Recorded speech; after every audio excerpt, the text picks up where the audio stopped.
Morning everyone from Pokhara. आज चाहिँ अब हामी विन्ध्यवासिनी मन्दिरतिर जाँदैछौँ। सुरुमा चाहिँ विन्ध्यवासिनी मन्दिर पुगेर एकछिन दर्शन गरेर अनि त्यस पछाडि केभ कतिवटा केभ छन्, केभहरू त्यतातिर केभहरू घुम्छौँ, कति घुम्छौँ हामी तपाईँलाई बाटोमा देखाउनेछौँ। अनि त्यस पछाडि सबैजनाले लाइक सेयर एन्ड सब्सक्राइब, अनि केही कमी कमजोरी छ भने कमेन्ट पनि गरिदिनु होला, कमेन्ट गरेर नबिर्सिदिनु होला। सबैजनालाई माया साथ सपोर्ट देखाइदिनु भएकोमा धेरै धेरै धन्यवाद। हामी धेरै अब आज कति घुम्छौँ कति पुग्छ हामी ठ्याक्क देखाउनेछौँ। हामी चाहिँ विन्ध्यवासिनीतिर जाँदैछौँ। पहिला विन्ध्यवासिनीमा बिहान चाहिँ विन्ध्यवासिनीमा सुरुवात गर्छौँ बिहानको। त्यतार यसो खाजासाजा खाएर केही नखाइकन हिँडिरहेछौँ, खाजासाजा खाएर अनि त्यस पछाडि अन्त घुम्न जान्छौँ।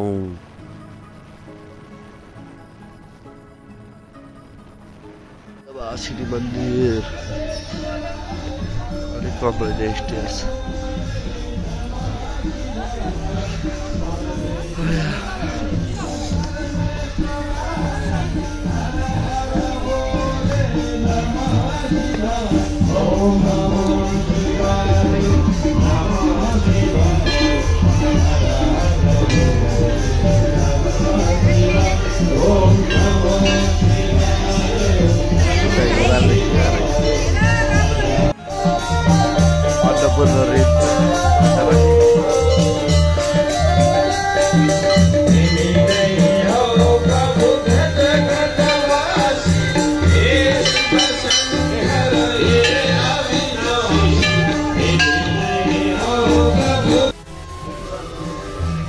Annapurna Range from Vindhyavasini. तर यहाँनिर त कहीँ लेखाएर दिनु चाहिँ फोटो खिच्न मनाइ छ भनेर चाहिँ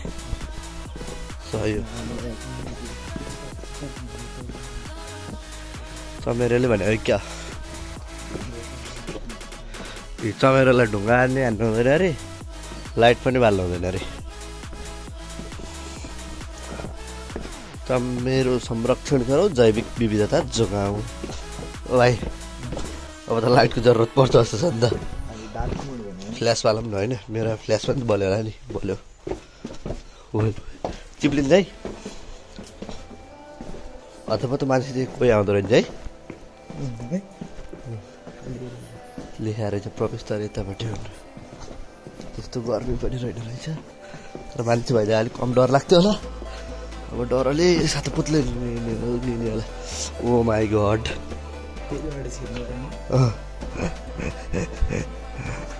ओइ केही त देख्दो रहेछ बाला बाला म्याकरी बाला। Entrance gate. ओहो अझ भाइ नचिप भाइ तेरिका साइलेरीमै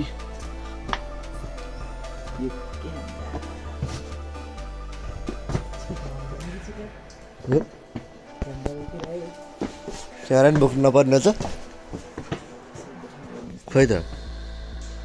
केही देखेन खै देखिँदो रहेछ यहाँ मुनि मुनि चाहिँ।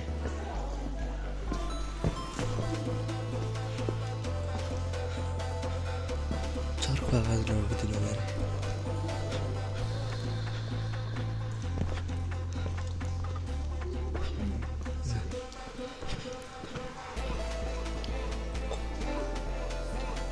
त खतरा रहेछ नि त यहाँ त।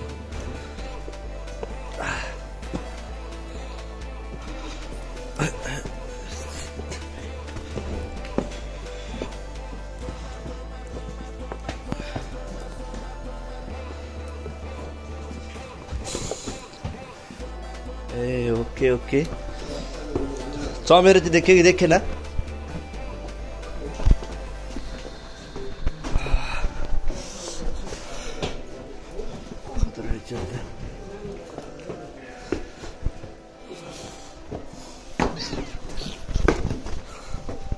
सरी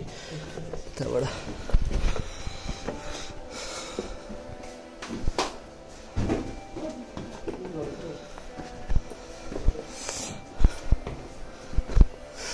यहाँ त हामी केन्द्र केन्द्र ल्याएको त बिजोपुर रहेछ नि त। केन्द्र केन्द्रलाई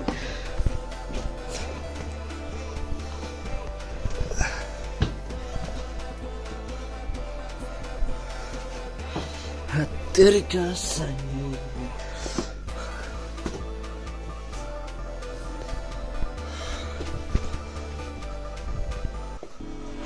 ए बारे कताबाट निस्किने यति हो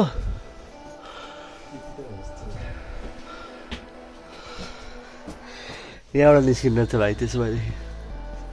सकिन्छ यति हो नि खोइ चमेर देखेन नि त गाई बिस्तारै भाइ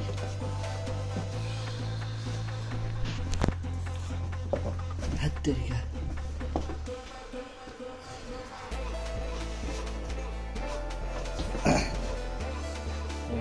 ढुङ्गा चाहिँ नगुल्टिने रहेछ ढुङ्गा चाहिँ नगुल्टिने रहेछ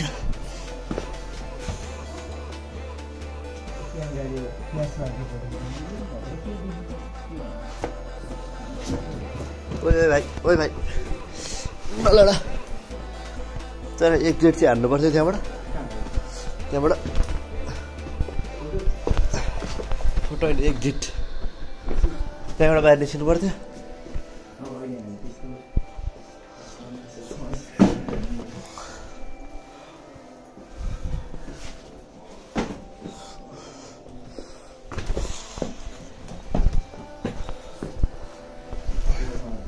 ल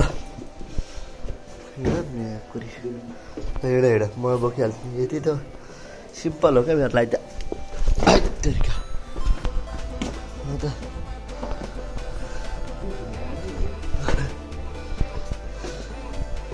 तर चमेर कहीँ देखेन क्या मेन कुरा भनेको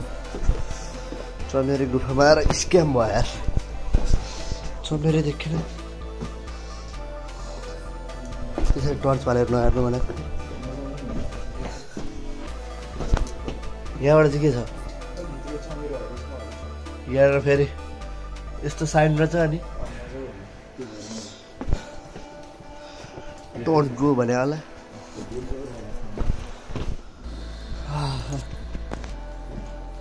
जाऊ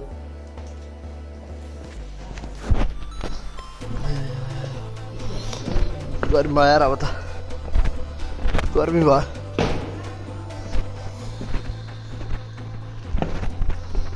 सबैले बाख्रे उकाली लाग्यो देखाऊ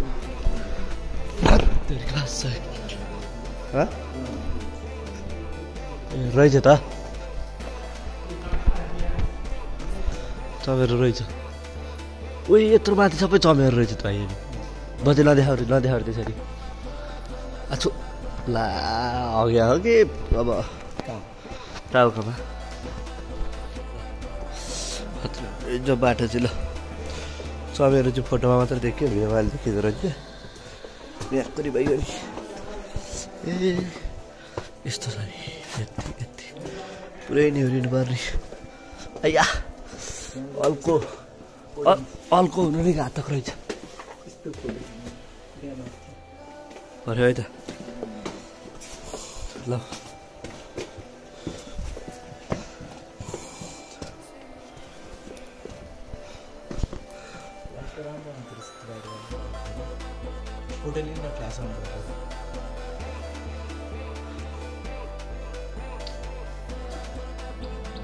बाहिर निस्किने ठाउँ रहेछ मेरो गुफाको बाहिर निस्किने ठाउँ तर हामी यहाँबाट निस्केनौँ यस्तो छ नि पुरै यहाँ त अनि टाउको अड्क्यो भने त अड्क्यो हुन्छ त नि उताबाट पनि त्यत्रो छ नि खासै ठुलो छ खोइ त्यो सर्भ क्या अहिले ढुङ्गा रहेछ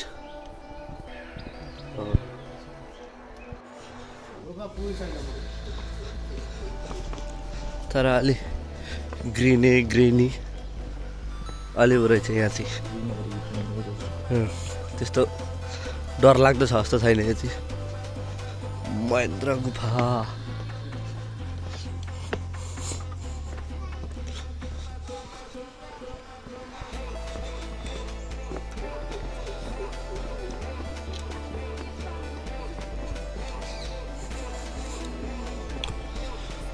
यो यस्तो छ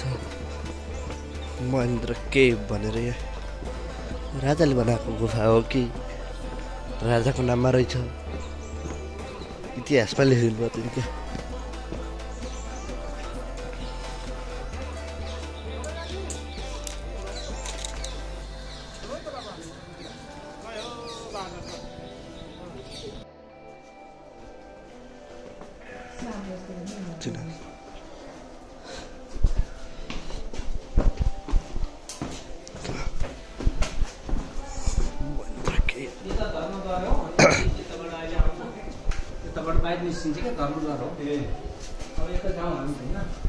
यो पुरा लाइन स्टोन भन्छ यो सङ्गमरमर भन्दा पनि बोलियो हुँदो रहेछ माटोमा आयो होइन नि यो पहिलाको माटोको ढुङ्गा हो यो स्टेलाइट टाइट भन्ने माथिबाट झर्दो रहेछ यो मोबाइल गरेर जानुहोस् यो पाप धर्म छुट्याउने द्वार हो क्या धर्मद्वार भनेर ल्याएको छु म हेर्नु तर मोबाइल गरेर जान्छ एक्जिट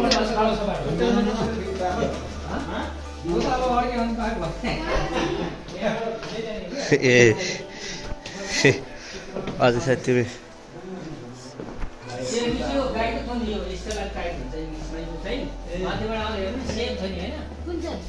मुख यो हेर्नु नि गाईको यस्तो ठुलो मुख हुन्छ नि अनि यो दुध जस्तो निक्लेको गाईको दुध चुनढुङ्गै हो तर हेर्नु नि कस्तो गाईको दुध जस्तै देखिएर सानोसानो। अब यतातिर एउटा सिन छ नि हिमालको जस्तो देखिँदैन यो माटोमा त्यही लाइन स्टोन भन्ने ढुङ्गाहरू पानीबाट झर्दा झर्दा यस्तो आएको यो असाध्यै बोलियो हुँदैन ढलान भन्दा पनि बोलियो हुन्छ यो त्यो हेर्नु नि चुनढुङ्गाले घेरेछ अहिले यो माटोमा यो आयो भने तपाईँको सनमा माइको भन्दा पनि बोलियो हुन्छ यो शिवलिङ्ग यो स्टेलाइट तलबाट जम्दै गएको यो स्टेलाइट टाइपको यो शिवलिङ्ग ल्याएर राखेको कि आफै हो त्यही त हो यो स्टेलाइट भन्ने ढुङ्गा चुन जम्दा बोलेको हो पहिला ऋषिमुनिहरू बसेर तपस्या गुफा हो पछि मान्छे आएर अनि मैले त उनीहरू पनि पहिला त अब 3 महिना जङ्गलमा 3 महिना खोलाको किनारमा होइन 3 महिना गुफामा बसेर हाम्रो पहिलाको धर्म गुरुहरू थिएन ऋषिमुनिहरू उनीहरूले तपस्या गर्ने ठाउँ हो कि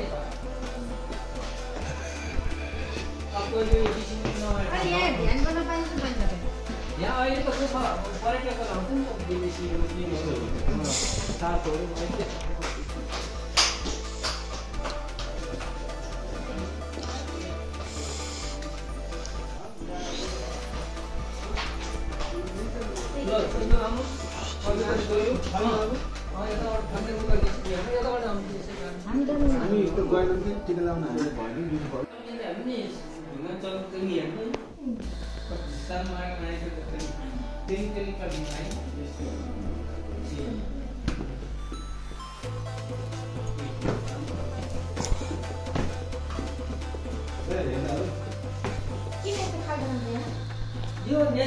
पानी झरेर होला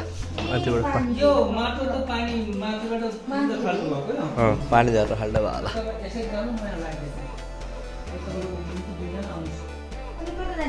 यता घुम्नु म देखाइदिन्छु म नि आउँछु नि तपाईँ सबै 4 जना यसै यहाँबाट आउँछु टर्च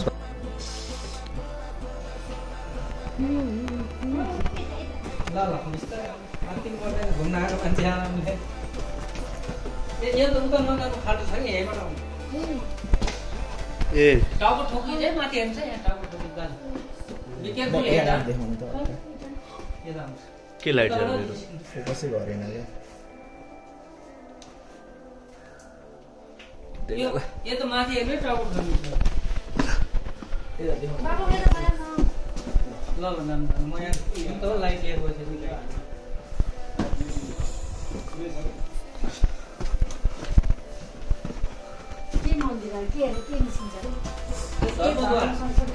धर्मद्वार निस्किन सक्यो भने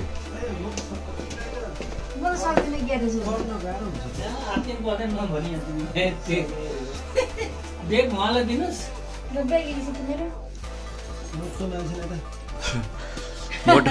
मोटो मान्छे चाहिँ पापी हो हो नि रोगी होस् माथि हो